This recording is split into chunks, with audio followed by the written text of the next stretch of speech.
Whoa, feedback. Okay, this is the voiceover for the opener of the voiceover radio show. This is take one.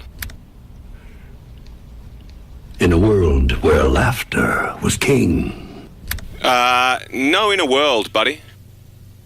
What do you mean, no in a world? It's a podcast. Oh? Okay. In a land that... No in a land either. In a time... No, I don't think so. In a land before time. It's two guys talking about voiceovers. When everything you know is wrong. That's wrong. A girl. No. Two girls. Well, maybe Andrew, but come on. Now, no. More than... Stop it. A renegade cop. A cop? A robot renegade cop. You're fired. You're fired. No, you're actually fired. I'm fired. Get out of the booth, Jack. No, I like it in here. There's no take two. There's no just a little more purple. Warts and all, you've downloaded the VO Radio Show. And welcome to another episode of the VO Radio Show. This is episode 4, and my name is Andrew Peters, and up in Sydney is Robbo. How are you going, mate? I'm very well. How's your week been? Very busy, actually. Thank you. And you? Yeah, it's been good. No complaints. Now, today we've got an interview with a guy who, if you live in LA and you're in the business, you will know very well. His name is Marc Graue. And Marc has a studio set up in Burbank. It's a beautiful studio too. Saying not just studio. No, yeah, not just a studio. A studio. Yeah, that's not a studio. This is a studio. That's right. Yes. He's done studios. Yeah, he's done very well. He's a guy that came out of radio and doing a lot of character voices, learnt the art of working the desk, and evolved into being a studio owner, not only a talent, but also an engineer, producer, and studio owner. It's interesting, isn't it? Because there's a few Australian guys I know of who have gone the other way, who have started off as engineers and turned out as voiceover artists. Paul Pittione. Yep. Sideshow Mike. Yep. Another one. So very talented people. Yeah, Sidey's still doing his thing as far as engineering. He hasn't slipped out from behind the desk. Sidey's still, multitasking. But, yes. But it is funny because now you could probably answer this question. If you're trained as an audio engineer and then you step onto the other side of the glass, what are you actually hearing? I can only speak for myself. And I guess when I was trying to put demos together and deciding whether it was something I wanted to do, I approached scripts the way I would direct them, I guess. So I would read through the script. Okay, if I was directing someone else, how would they get them to read this? And that's how I would approach it. Yeah, but it's interesting because I think there's a couple of different people in the industry. There's the promo read, that kind of stuff, and then there's the actor who comes in and does a performance. Yep. And my question really is, can someone comes from a background of being an audio engineer then get to a position of putting in an actor's performance into a script? Yeah. I guess I can't think of anyone off the top of my head yet who has, and I'm in no way mean any disrespect to Sidey or Paul. The two guys we've already mentioned in that way. They're both very good voiceover artists, but maybe Sidey in acting and Paul to a certain extent.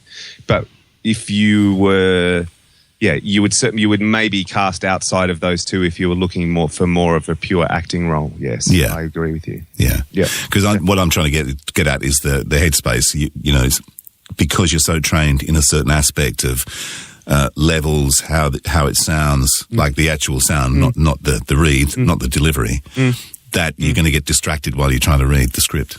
Yeah, I think the acting thing's more of the skill, though, isn't it? Yeah, the acting thing is the real skill of the all-round voice artist. But talking about performance, I saw a thread, a forum the other day, and someone posed the question, which I've seen so many times: should I wear headphones or not? Yeah. And that's, to me, it's like, well, yes, you should, but because, there's obviously technical things. If you're not working with an engineer, you're sitting at home, you've got to hear stuff because you could be something disgusting at the other end, with pops and clicks and whatever. But does that affect the performance? Do you actually then start to focus on what you're hearing as opposed to what you're actually saying. Do you know what I mean? Yeah. Well, see, that would be my question to you, because when I do the very rare voiceover here, I actually have one ear on, one ear off. Oh, okay. For that exact reason, because I like to hear myself as is, but I also am listening for pops and dropouts and all that sort of stuff. So that would be my question to you. What is the best way to, well, what's your preferred way to work? I always work with headphones, but I think that's maybe because of the radio background that you kind of get used to. You know, it's about the mic technique, and I also think as an actor, because there was a comment that Nick Tate made in the interview we did with him about being an actor, and he said, look, there's a lot of actors out there that looked fantastic or had a fantastic voice, but they were so busy concentrating on looking fantastic or sounding good that their performance suffered. So maybe that's the argument for not wearing headphones. I don't know. I'll try it and see. And in fact, maybe it's a good experiment. Get one script, read it with headphones and read it without, and just listen to the difference. Yeah. Look, I know a good mate of mine, Ella James, who's a female voiceover artist, who was a female voiceover artist here in Sydney, has moved to LA to pursue her dreams of becoming a stand-up comedy artist. But to pay the rent while she's over there, she started doing voiceovers. And she was telling me the other day she's been surprised how many studios she's walked into in LA, and she's expected to voice without headphones. And she's finding that difficult. So, wow. So horses, maybe, yeah. Maybe there's some people who prefer it. Yeah, that's really strange. Because the other thing, well, maybe they've just got like talkback through monitors in the booth. They must do, yeah. I would think so. Yeah. But hey, wait, we've got a huge audience around the world with the VO radio show. Maybe someone might like to set us straight. Jump onto the website voradioshow.com and give us a bit of an insight into what's happening in your studio with headphones and voiceover artists and stuff. Yeah, because look, it is one of those threads. Whenever I see it, it gets a lot of activity. Everybody's got an opinion about, the common things are, should I wear headphones or not? What microphone and preamp should I have, which we talked about last week? All that kind of stuff. So, yeah, we'll see. Hopefully people do actually let us know what they prefer, whether they prefer headphones or not headphones.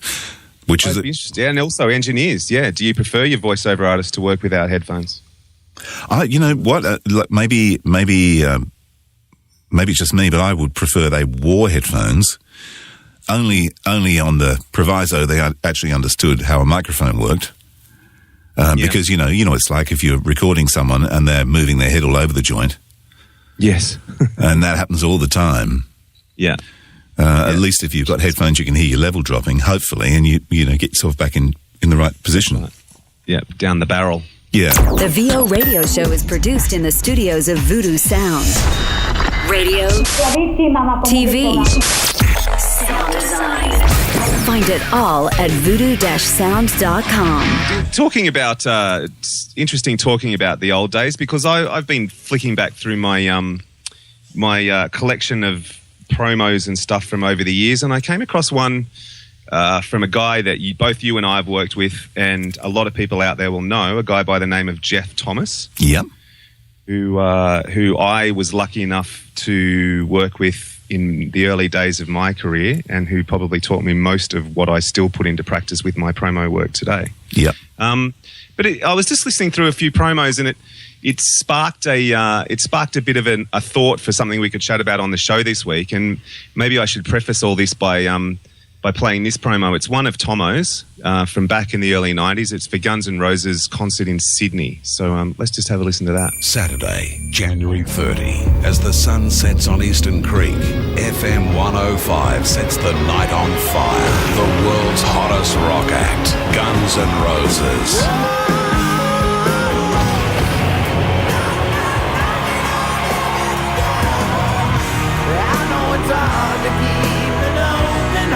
Triple M and Coca-Cola present Guns N' Roses live in the only venue big enough, Eastern Creek. January 30. Tickets go on sale Monday for Use Your Illusion, the concert. The Gunners live at the Creek for Coca-Cola, Frontier and Triple M. So Tomo's now since moved on, but he did work for a long time for Rick Dees and Howard Stern. Yep. over in the States. He also re-imaged Capital Radio in London there for a while. And these days he does his work out of a little studio down in Narrabeen. Which is for the beaches of Sydney. Well, I'll tell you a funny story. Last time I rang for a chat, I spoke to his receptionist and was told that it was lunchtime and he was across the road at the beach having a swim. So, nice. Things are obviously going all right for Tomo. Yeah. He's living the dream. Good work. He's living the dream. But I worked with Tomo as well I worked with Tomo as well back in the late 80s when we worked together. Yeah. And he's amazing. And his company now with Kilohertz, and he's got a new company as well. Where he does a lot of... Easily one of the top... For those of you who don't know him, easily one of the top 5 imaging producers in the world, by far, hands down. So nice to see that there's an Aussie doing some good work like that. We should try and get him on the show. We should. I will put in that call and see what we can do. I did speak to him, and he was a bit cagey, so we'll see if we can convince him that he'd get on the show.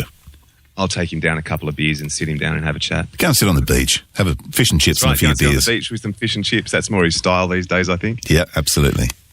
So anyway, the reason I bring up that Gunners promo is not because it's awesome production. I mean, it's good and all that sort of stuff. But I wanted to talk more about feel and emotion in promos and in general on the radio. Something that I know that you and I have discussed off air a few times, Andrew. Yeah. I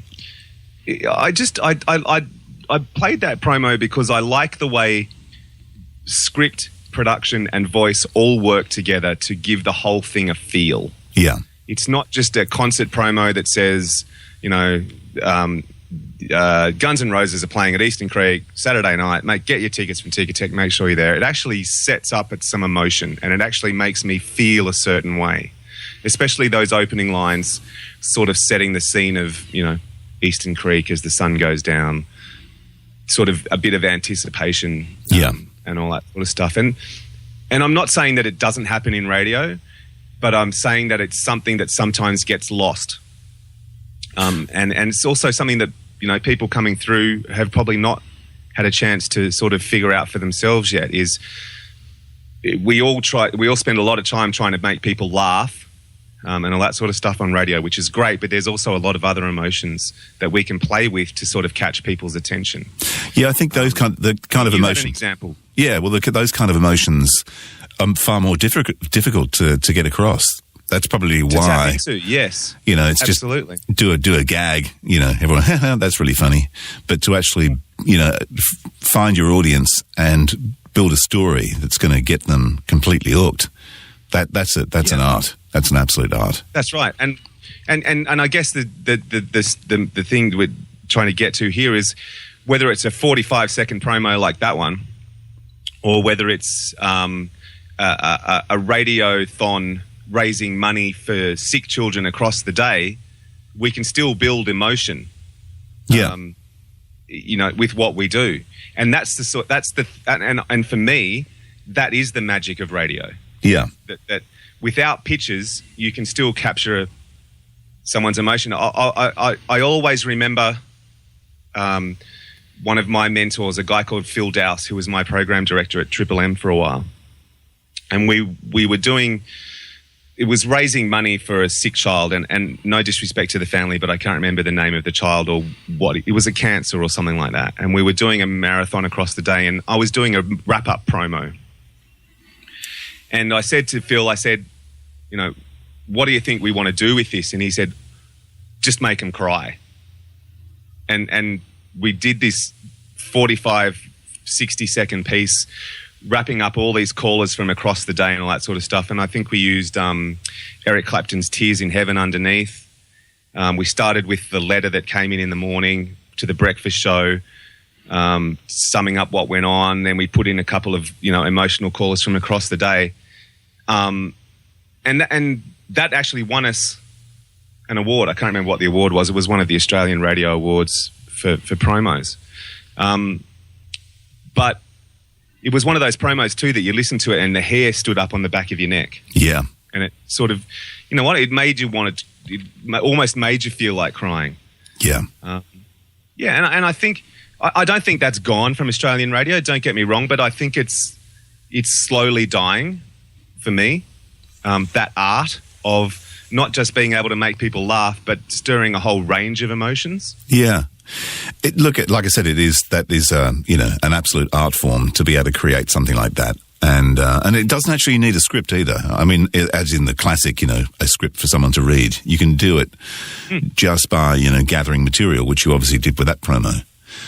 And it's the classic thing of a commercial. It's the story arc, Having said that, I have done a few promos of late, and they have been for the Triple M radio network in Australia.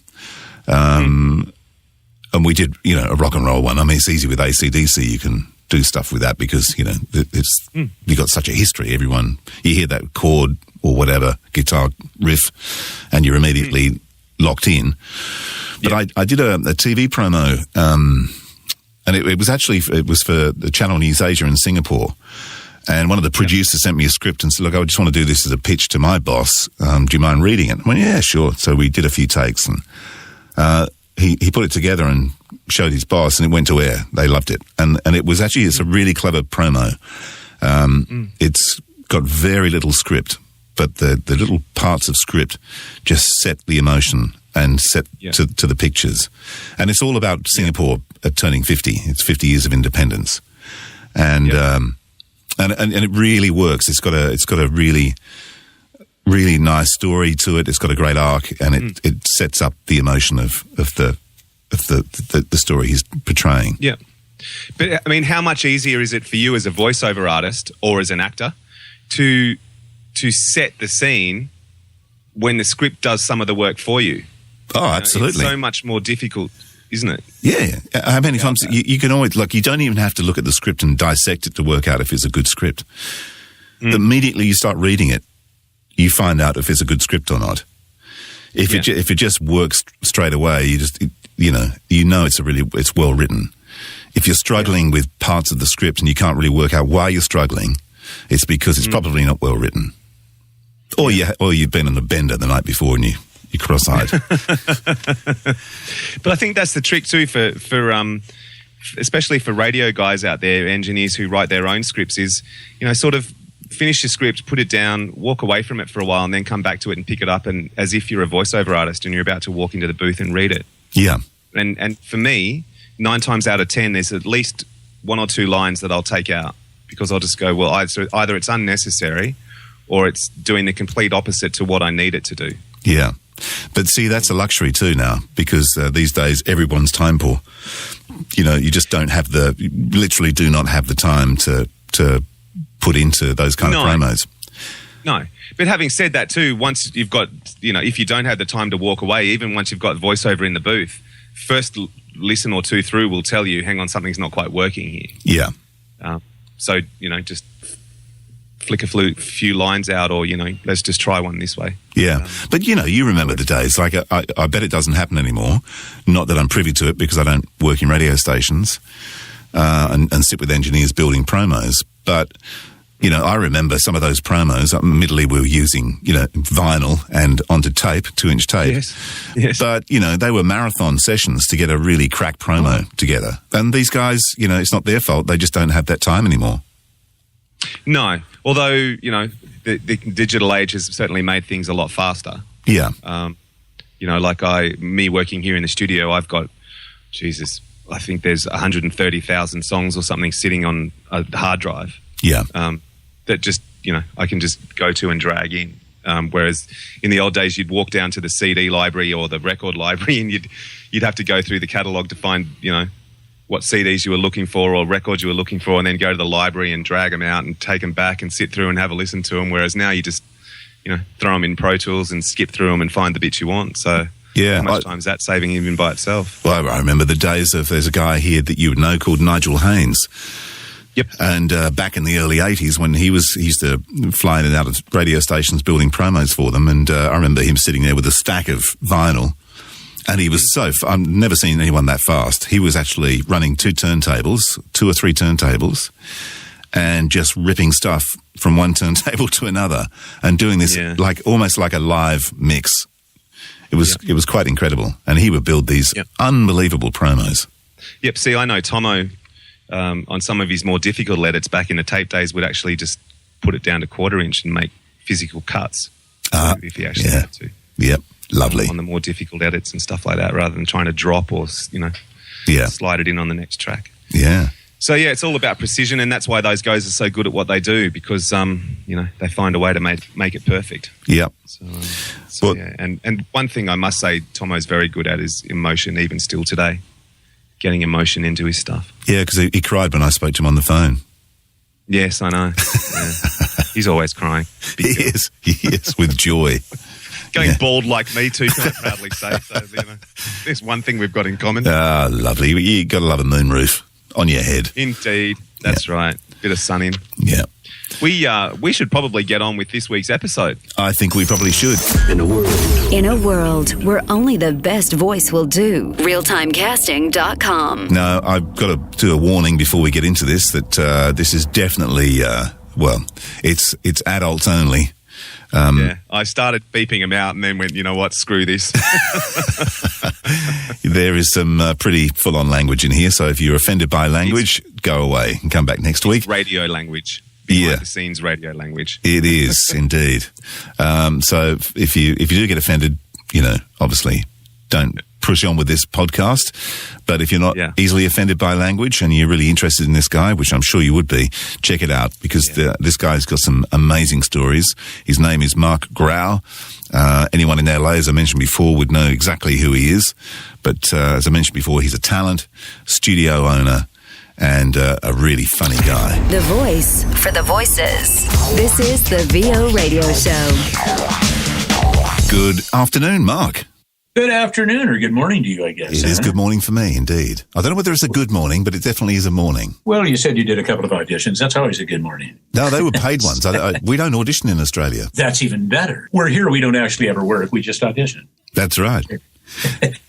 Whenever you look at the industry, you've got the ex-radio guys, and then you've got the actors. How did you get involved in voiceover? I kind of grew up. My dad used to anchor news at a TV station, and I was actually born in Hollywood, if that's not strange and cliche.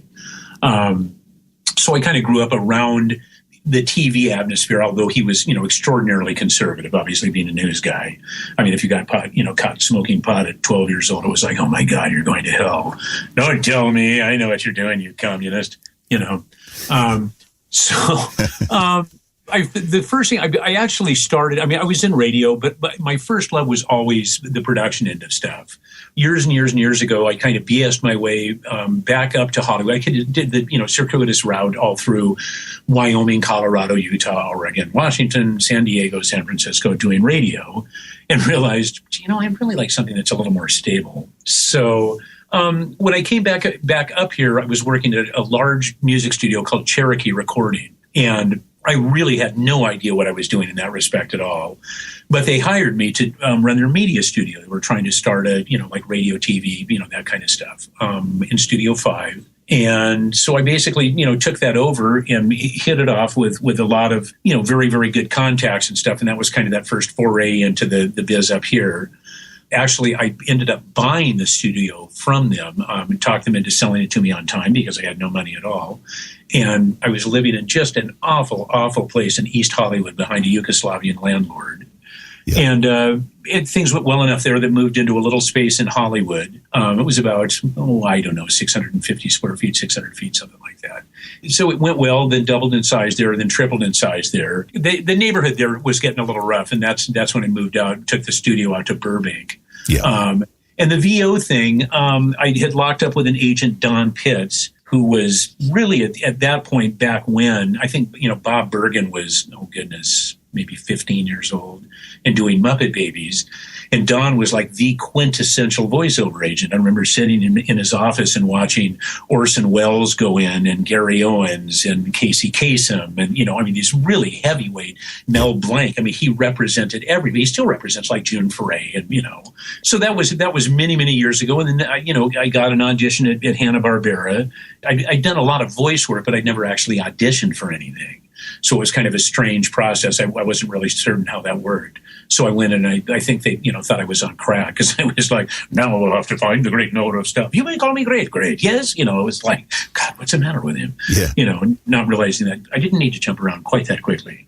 And things just kind of took off from that point. You were talking about the acting chops, and really, even if you're doing commercial stuff, you've found that even with a radio background, the announcer stuff is great, but when they want you to tone it down and sound natural, that can be a struggle for somebody that's done radio.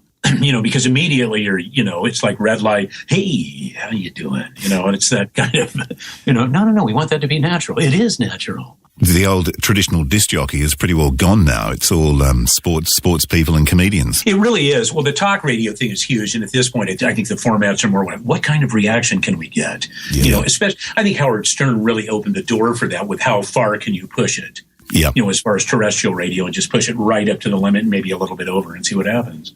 And it's become a very commercialized commodity now. I mean, everything is nice. Obviously, they're trying to make money, but I don't know. Some of the formats, I think people put too much in surveys, so it's all, the arbitron. Well, we've gone up a point with, men 18 to 25. Well, we've gone down a point. So everything is based on that, and that's how they structure their format, rather than, people really like that song. Yeah, but it's not in the top 10. It's not in radio records. It's not in Billboard, Yeah. It's very interesting, even from the aspect of having a studio, hiring engineers. It's like, listen to it. It's like, yeah, but look at the way. No, don't look at it. And I've had guys, I'd say, just shut it off, turn the screen off, so you're not looking at the waveform. Just listen to what you're doing. You're missing like about a quarter of a downbeat. Yeah. Like on an edit, and they're just not, they're looking, and they'll blow it up great big and, and it's so everything is done by sight rather than, having that feeling. I mean, that sounds like I should smoke pot and live in Orange County in a TV. Nothing wrong with that. Well, yeah, I don't mean it. It just, do you know what I mean? Yeah. There's a feeling you get when it's mixed right, and you're just going, holy shit, this is incredible. Nowadays, with all the technology, I mean, you can take somebody who really has minimal talent and you can throw them in there, and if they've got computer expertise, they can sound incredible. A guy we interviewed a couple of weeks back is a friend of mine who's an English guy, ex-recording engineer, and he teaches kids now in audio. And one of the things he does is takes them away from Pro Tools and puts them on a 2-inch tape machine. That's great. And it freaks them out. Oh, I'm sure. Because they've got no visual cue. They don't know what's going on. Well, the interesting thing is coming up through those rounds, it was stuff like the first big commercial that I had was Van Halen's first album. And it was all, cutting on a 1/2-inch machine, 30 IPS. Which is blistering fast. Yeah. The mix, of course, was done on a 2-inch, 24-inch stuff. But you've got, Warner Brothers was there, and the band was there, and, the room was just crammed. And when you're making an edit, you've got little pieces taped all over the place that are marked as to, what was that again? Yeah, because you don't have that luxury. Whoa, here, I'll just draw it back out. Yeah. It's like if you cut it, it's permanent unless you cut it back in. At that point there was all these neat tricks that you had to learn because the technology wasn't there to do it. I remember recording once Frankenstein for the CBS Mystery Theater, and the guys that were producing it, got into a big argument. Well, I don't concur, Bill. I don't think that's what Mary Shelley had in mind. So they ended up with this monster that sounded like, a very effeminate Wally Cox. He was just like, I swear, I just hate all the villagers. It was like, oh, that's going to do well. So just like things like slowing it down and then throwing it all backwards, playing it backwards, writing echo to another machine. Well, now when you flip that full track over, the echo is on it, but instead of on the end of it dissipating, it comes in. So it's that, kind of thing on, and that will make the hair on your neck stand up. Yeah. Like, and just little things like that. Because there was no other way to do it at that point. Now you've got Waves plugins, $99 this weekend only. Okay. Yeah. Do you use mainly outboard for your studio? Well, it's what's funny. We use outboard gear for recording. We've got a stack of 10 limiters in each room, compressor limiters that we use. And actually, we still use a lot of the old Aphex ones. We even use DBX 160s because they're really good and fast. The problem with a lot of digital stuff, we've got all the wave stuff that you use, as far as plugins after the fact. But when you're recording, like when we were doing Timon and Pumbaa, and all of a sudden he's, Timon, you can't just have it, Yeah. You need to be able to keep that. And we found that these old analog compressors are just dynamite. They're very fast, very transparent, and they just grab stuff real quickly. And at that level of recording, I mean, the kind of stuff we're doing, you can't, tell William Shatner, well, that overmodulated, could you do that again? That's not going to go over real well. No, that's there true. certainly are upsides to it. It's wonderful. It's like now, where we used to have, huge videotape machines and all kinds of stuff for doing film and TV. And, now everything is on a QuickTime.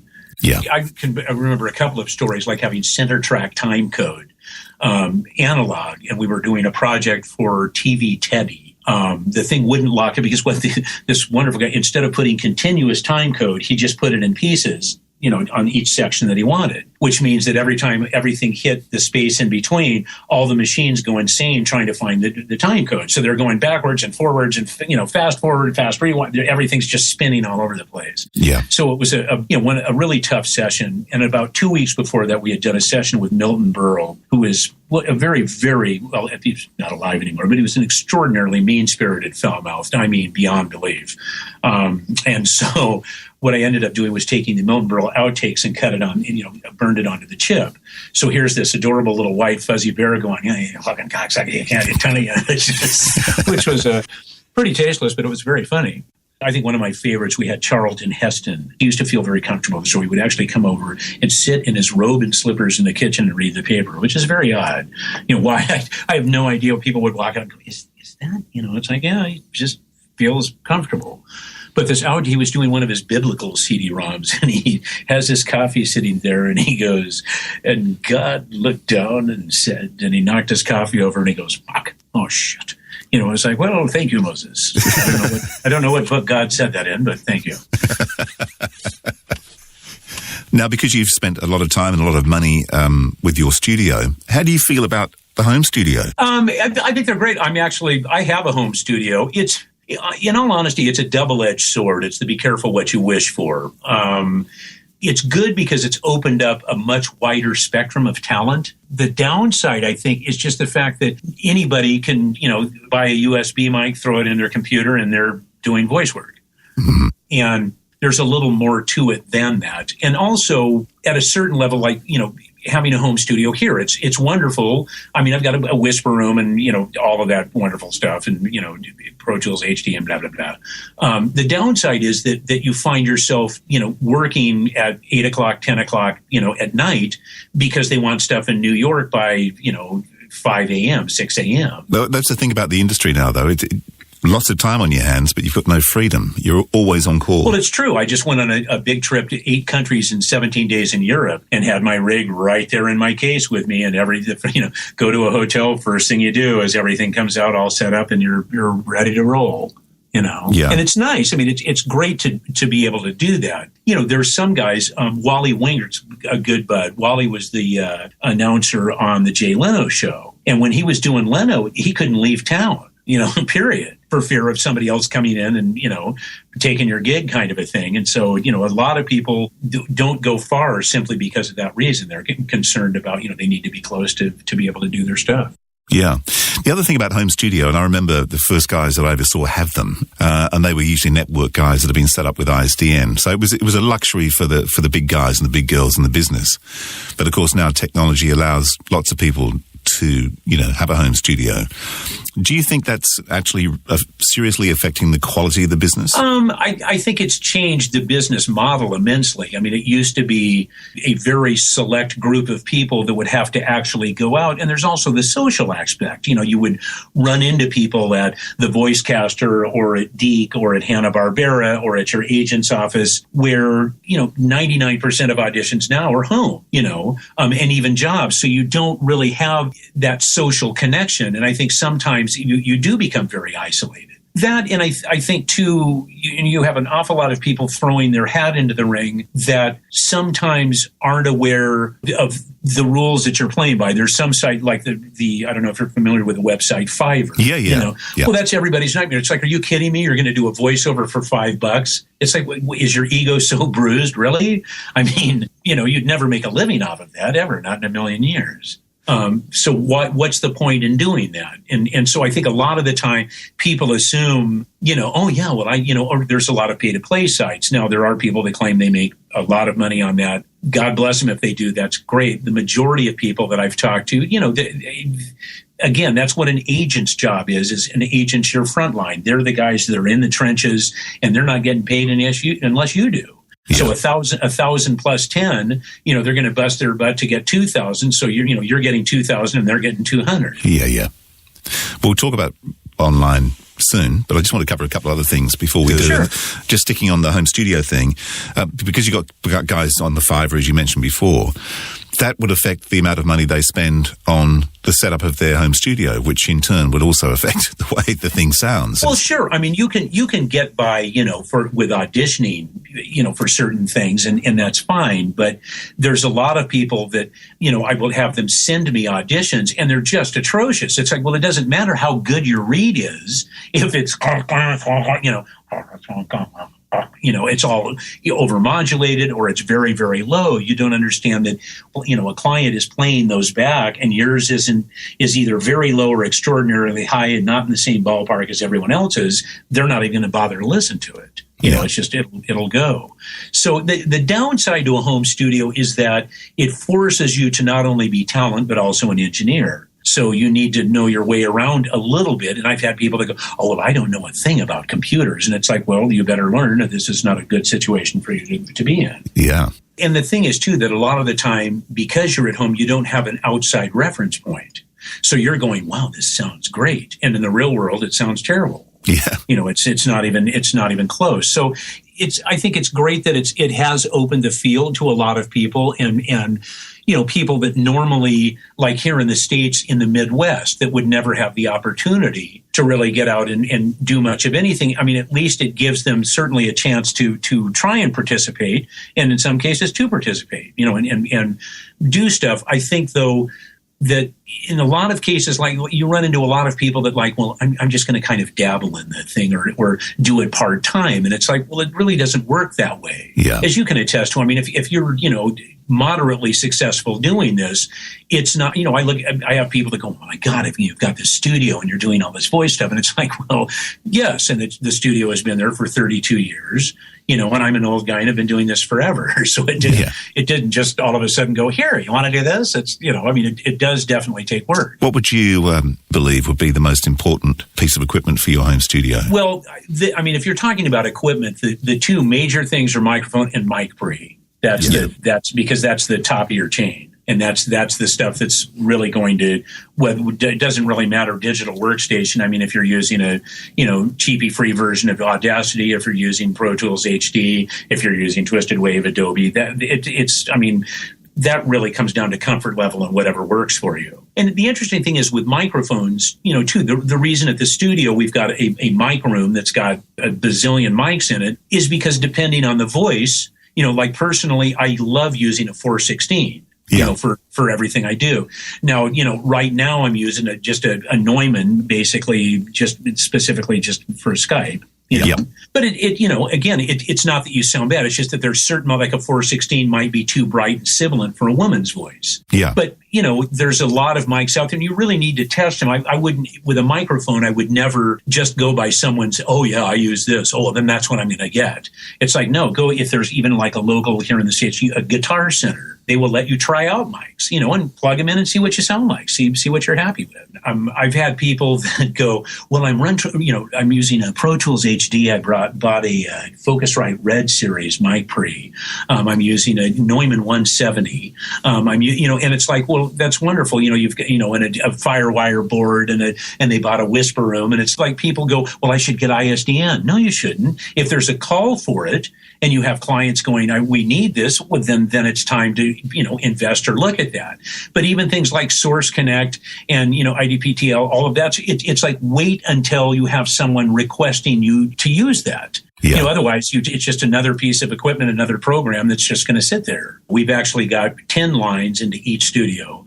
And the reason for that is that a lot of sessions are multiple. Now, people say, well, ISDN is going by the wayside, and it's not. I would give it 7 to 10, possibly. because it's still very, very sturdy. There's no dropouts. All of the other stuff is all based on bandwidth. Yeah. So if you have, your little home, and the bandwidth is bad, then you start get that kind of, and especially if you're trying to lock to video, it just, you're all over the place. Yeah. Now we still do, we'll use Source Connect. We even use Skype, where they can look in and see while we're recording, a different source. But ISDN is still a very, very solid format. For us, there's no dropouts, everything is right there. And if you're at that level, we just finished a movie to London, and the director was Ron Howard, who was on the line on the other side. That's not the kind of person you want to have any issues at all. Zero. You want that session to run absolutely seamlessly. Yeah. That's it. I won't be working with them again. It's true. I remember, going way back, it was in the middle of a big Warner Brothers session and the earthquake happened. And they were just, so it was like, act of God, yeah, fuck them. Where's our demo? Where's the tape? We need, they just don't care. And so we have a lot of redundancy as well. You've got a computer saying, so if something's from, boom, here's another one, plug it in, let's go. Yep. There's the same thing, ISDN, all of that kind of stuff, microphones, everything. So if there's an issue, you can pull something from a room, put it in, so there are no problems like that. But the biggest factor too is to use something that you understand, that you work well with, and you know what the parameters are. One of the crazy things now is audiobooks. Now there are some guys that are very, very good at that. Scotty Brick is amazing at it and has made a lot of money. He's probably at the top of the heap for that. Most people, though, don't realize that, with situations like ACX and that kind of thing, it's the percentage of sales and all that kind of, which is very much like record company accounting. The other thing is what people miss is it's like, we'll give you $2,000 to do an audiobook, and you're going, $2,000 for a job. Wow, that's great. But they want a finished, completely edited, cleaned up, mastered version delivered to them. And unless you are an exceptional editor and know what you're doing, you're going to realize very quickly you're making about $1.50 an hour. You know? Yeah, exactly. Yeah. And the thing is, I think one of the things that people miss in this business is that it is a business. Do I love it? Absolutely, positively. It's paid for 2 divorces. It's put 3 kids through college. I've lived a very, very well. I live a very good life.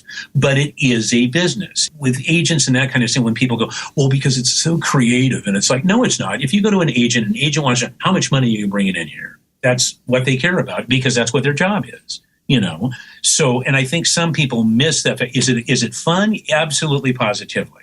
I'd much rather be doing this. It's all that I've ever done. I've never done anything else. But at the same point, it is definitely a business. And I always tell people, approach it. If you were opening a brick and mortar business, saying, okay, you don't just order your business cards and go, okay, here I am. You really need to go, okay, now what can I do to generate some clients? How can I get those clients to return to me? How do you think it's changed in the last 30 years? I mean, do you see the people in the industry are different? Do they act differently? Are they less patient now? I think that the last 30 years, it's been immense, especially with the internet. It's opened up the world to stuff with all the, again, the pay-to-plays and all the people that have, a modicum of home studio. It's like, a USB mic, plug it in your computer, I have a studio. There are a lot of people that really believe that, which is, starting out, that's fine for auditioning and that kind of stuff. I think people are, scrambling a little bit more, like you'll hear people go, well, celebrities do all the animation work. And that's not true. It's the same thing with video games. There's a ton of that out there. Now it may not be the main lead. There's still a lot of work out there, both TV and radio and film. And the beautiful part of this business is that regardless of what happens to the country's economy, you're still going to be working, because that part never goes away. You're still going to have plenty of commercials trying to sell stuff, and plenty of TV, programming content and video games, all that kind of stuff. Yeah, it's true. Every machine, every device, the one thing they will always have is a human voice, because people like to connect with another human. And that's the part too. That's very interesting that you would bring that up, because we very, very much lost a sense of that. And now there's a whole generation coming up that their idea of interacting with someone is internet.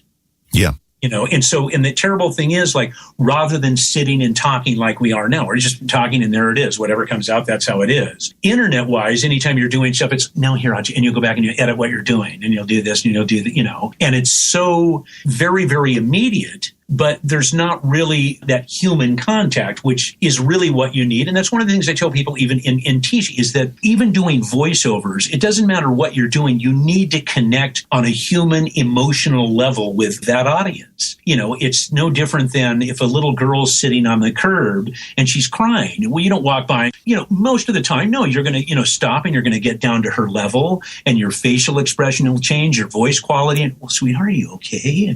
And she looks at you, your eyes look at her eye, and you've made that connection. And a lot of the time, I think that's what people miss with stuff, because it's not a matter of just going in and go, okay, here, I'm reading the copy, now it's great. You need to have that connection. Yeah, I know what you're getting at. When you're working remotely, it's very difficult, especially when you're dealing with... That's why I always tell people to do 2 takes, especially on an audition, because half the time, at this point in the process, they don't really know what they want. They think they do, and they'll give you a lot of very strange references and you know, sometimes cross direction. And I had a friend who sent me a piece of copy, and the direction must have been 3/4 of a page. How we want this guy to be a guy next door. We do not want an announcer. We don't want an actor. He needs to be very genuine and very real. We want somebody like William H. Macy, but it has to have like Jim Carrey's comedy timing, but a vocal quality like Sam Elliott or James Earl. It's like, what?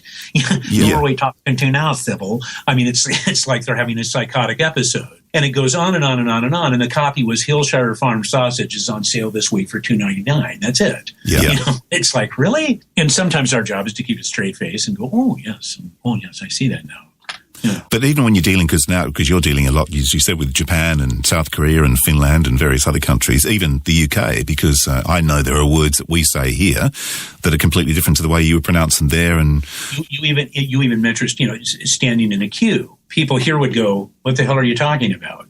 Here you're standing in a line.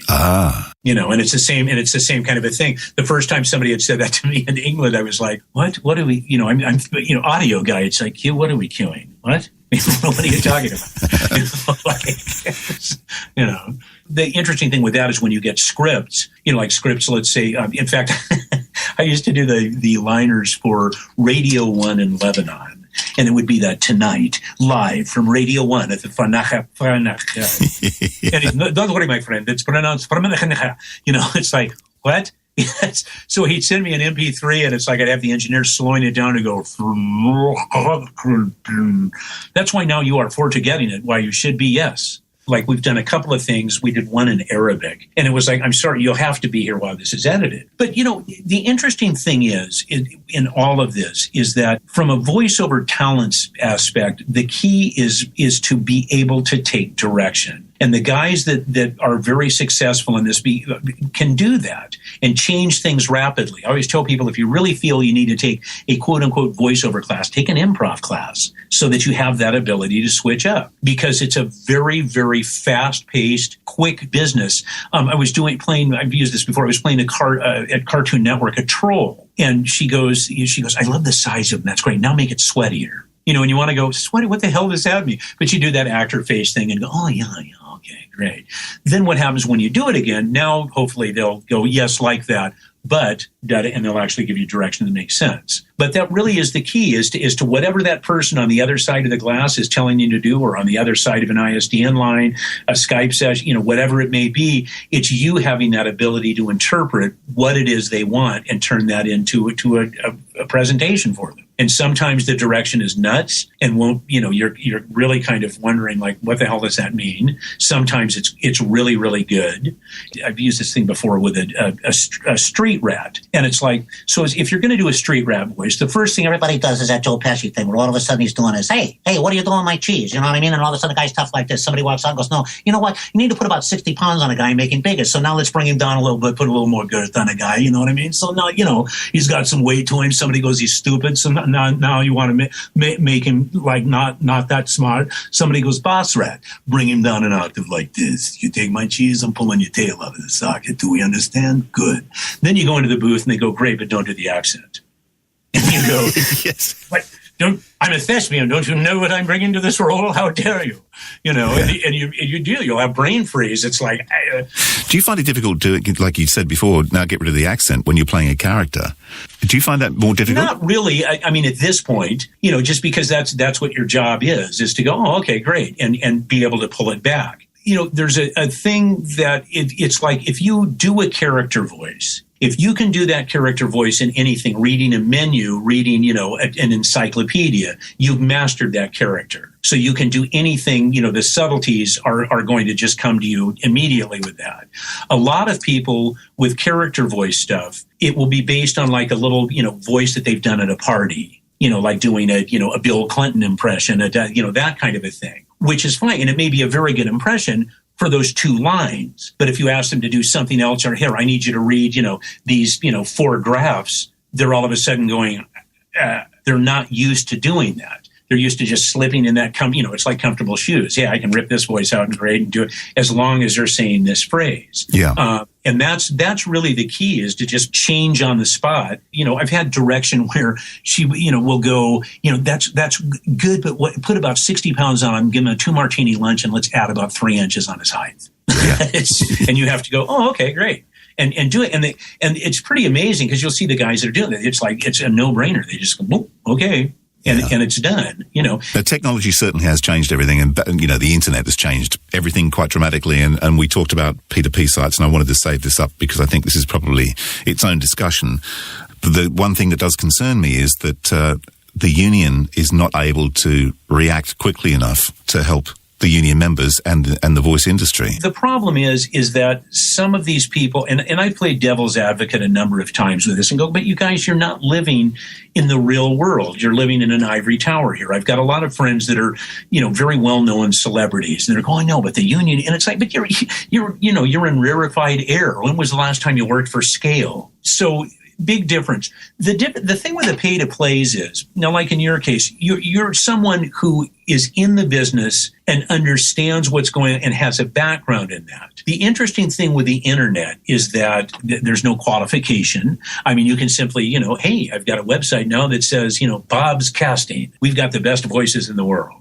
The problem is that a lot of people, especially beginners, go, well, wow, Bob's Casting signed me. And it's like, well, that's great, but that's not going to help you much, and so from that aspect, there are some that are good. And that's why people really need to do their homework to see, what that's about. And I think that honestly, once again, the whole business model is going that way. Everything is internet based. It's quick. Yep. It's effortless. But there are a lot of shady characters in it, just like there are in any business. I love it when people take all of these logos and put them up there, it's, John's voiceover, and it's got all of these huge, McDonald's and Pepsi, and it's like, really? I was in a party situation with someone, and they were talking about how they were the lead in this cartoon. And, oh, yeah, and it was like, finally, I go, well, no, oh, yeah, no, I did that for you. And finally I got him aside and went, you're full of shit, because we recorded that at the studio. You weren't the lead. Well, I mean, I did a lot of the scratch tracks. So I put a lot of celebrity pictures and stuff at the studio and blah, blah, blah. And the main reason for that is not the cocky, hey, God, we're so cool. It's to legitimize what's going on, to make people realize that it's not just a BS claim. I mean, how many emails do you get from so-and-so that's teaching classes now, and it's somebody that you've never even heard of? And I always tell people, find someone who really does this for a living, that knows this business, that's not just somebody that has done 2 things on, voices.com or something, and now they're teaching a voiceover class. I mean, just, find somebody that really knows what's going on. And I mean, there are people out there that are very good. But the difference is, with the internet, you can make really any claim you want. It's kind of the Wild West. It is no different than a dating site. And it's like, well, yes, I'm a 6'6", and I've got a 20-inch wazoo, and I got my private jet, and I make $10 million a year. And then you see the guy, and he actually works at Walmart, making $8 an hour, and is driving an old Dodge. Yeah. The way the whole scale works can never ever be adapted to work online. And the trouble is, everyone shops online now. Everybody. So why is voiceover any different? Well, you see, that's just it. I think that sometimes they are a little isolated with the Hollywood, New York kind of thing. Union, loves to pride themselves on all of the big guys, the Tom Cruises and the Harrison Fords, and they're part of the union, yes, and they make millions and bazillions of dollars, and the unions love to flaunt that. But for the little guy in the trenches, I always tell people it's like doing a non-union job. Okay, you're forcing people to do that. Now, why do I say that? Well, it's because If the union was easy to deal with, then everything would be union. There'd be my pretense is my feeling was, why don't you set a minimum of $500 and the union gets 2%, agent gets 10% or whatever, and then you work out your own deal, whatever it is above that, and the same thing, 2%, 10%, and everybody's happy. Yeah. The problem is now that the union scares a lot of people, especially smaller clients, as far as the accounting, things as far as, based on points per market and where this is playing and residuals and all that can become crazy. It's wonderful as a performer, but it can become really crazy trying to figure all of that out. The other thing is, too, that, people go global rule 1. That's what it's called of Screen Actors Guild. Global rule 1 is that if you ever accept non-union work as a union member, we'll remove your left testicle and put it next to Danny Bonaducci's career on the mantle in all perpetuity, or something. Yeah. But the reality is, I always tell people, you'll do non-union work. No, I wouldn't. The terrible thing is, it's not a matter of being anti-union. It simply is a matter of economics. I mean, years and years ago, I had a company come up to me. They wanted me to do a trailer for the movie Baron Munchausen. Well, it's a non-union bio. Well, would you do it for $15,000? It's like, 15? Yeah, let me think about it. Hell yes. Let's see. $2 in college, ex-wife. Oh yeah, hell yeah. I'll do your on hold message too. It's like, exactly. And it's just the reality. But what's interesting is there is a lot of very large clients that are doing non-union stuff that you would never think they were. But certain portions of them, certain divisions are non-union. And they pay well. It's just that it can be very, very difficult as a signatory sometimes to work with them. I had a project once as a signatory that was 4 actors at double scale plus pension and welfare plus 10% to the agent, basically 26 weeks. So in essence, what they wanted me to do is rather than just being signatory across the board, I had to now become signatory for that project. And they wanted me to post a bond of virtually $300,000 to guarantee payment to the actors. However, you can't use that money to pay the actors. That's just a guarantee. After the project's done, then you need to go back and fight with them to try and get the money back. And it's like, what do you think the client's going to do? Oh, let's go non-union. Yeah. It's that easy. And I think if they were a little more in tune with what was going on, I don't think there would be any of that. I think everybody would be a member of the union, and it would be great. They'd be happy. They would be making tons of money. Everybody would have wonderful control over what was going on, and I think it would work well. Okay, here's a great example in Los Angeles. This is for on camera. The SAG student agreement. So if you're a film student, let's say at USC or UCLA, well, it basically is, the student agreement is no pay. Wow. It's like, well, glad you went to bat on that one. And I understand, a student film, and that's great, but no pay. Come on, you got to at least do something here. And so there's a lot of things like that are just interesting that kind of make people go, well, hey, sure. Why not? I'll be curious to see how it all plays out. I think it'll change. It's going to have to at some point, because you're right. The whole online thing is getting bigger and bigger and bigger, and more people are using it, and the unions are missing out on what could potentially be a lot of money for them. Yeah. Because I don't think they're realizing how big that is and how big it's becoming. I think they're kind of sitting, resting on their laurels, and then all of a sudden in another 5 years, it's going to be like, oh, well, holy shit, look how big this industry is, and this is where it's all going. Yeah. So I think at some point somebody's seriously going to have to sit down and figure out a way to deal with that. Absolutely. Well, there's lots of things we could talk about, but I just wanted to because I know you're busy and got to get on with things. So I've got two questions. It's one question with 2 parts. And it is basically, what do you miss in the industry, and what have you missed? What do I miss? I think that, for me, just that camaraderie of meeting people, whether it be an audition or a job, you're actually going to specific places and see. You still get that when you're working, just that fact where there was a lot more communication, you'd run into a lot more people. The lucky part for me is having the studio. I still get that because people come through every day. So you at least get a chance to, catch up a little bit, which is kind of nice. What was the second portion? What have you missed? All the big jobs. They just went right by. Honestly, I don't really feel like I've missed out on anything. Everything has gone, way above and beyond what I ever thought it would do. Again, I'm an old guy, and it's sustained me and allowed me to live well and, take care of kids in colleges and all that kind of stuff. So I don't feel like I've really missed out, only because with the studio portion too, we have to be right smack in the middle of everything and, technology wise and what's going on and who's doing what and all of that kind of stuff. It's been an amazing ride, man. I wouldn't trade it in for anything. Once again, it is a business, but it's a phenomenal business, and I wouldn't trade it for anything. And you also had the movie Inner World shot at your studio. Yeah, Bill did a really, really great job on that. We had a ball, doing it too. That scene with Mark Elliott and Joe Cipriano. Oh, yes. The funny thing is Fred Melamed, that plays her dad, is actually a very dear friend. So it was kind of odd going off. They actually cut a scene, too, where I got very drunk in the movie and completely went off on him, and just, kind of stumbled over, which was kind of silly. So but he's a very affable guy. He's a great actor. He's been doing a lot of stuff. And it was fun. Boy, that's a Cinderella story for her. Yeah. She wrote it, directed it, produced it, starred in it.